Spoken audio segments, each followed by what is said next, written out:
माझं नाव विकास आहे आणि मंडळीचं नाव काजल आहे. मी राहतो सासवडला. इथं आलेलो आत्याच्या घरी.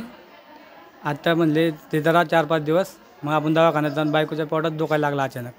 मी सासवडनं इकडं आलो साताराला. तर इथं दवाखान्यात होते बायकोला त्यावर आतमध्ये नेली. डिलिव्हरी झाली म्हणजे 5-10 मिनटं वेळ होतं. तर मी इथं पोचलो सही करासाठी. बायको म्हणली चालते बरं आहे. तर मी इथं पोचलो. तर डिलिव्हरी झाली बायकोची. 1 मुलगा आणि 4 मुली झाली. पहिले 3 होते, 1 मुलगा आणि 2 मुलं होते. आता 4 मुले झाले. म्हणजे टोटल 1 पोरगा आणि 3 पोरी टोटल. मंडळाला आता बरं आहे जरा, चांगले दवाखाने बी चांगले जरा, सुविधा बरी इथं चांगली आहे, मस्त आहे इथं. खाणं पिणं टाईमवर येते, चहा बी येतो टाईमवर.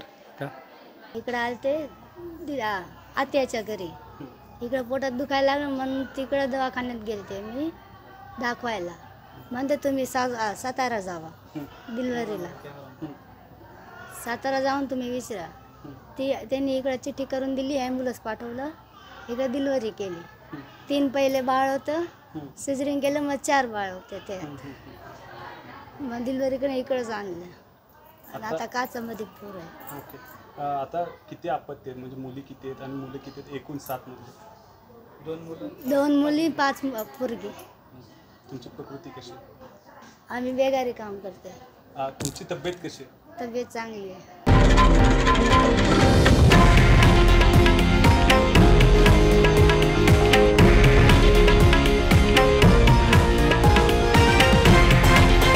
हे आहे देशातील नंबर 1 न्यूज नेटवर्क आणि आपण पाहत आहात TV9 मराठी, एकमेव.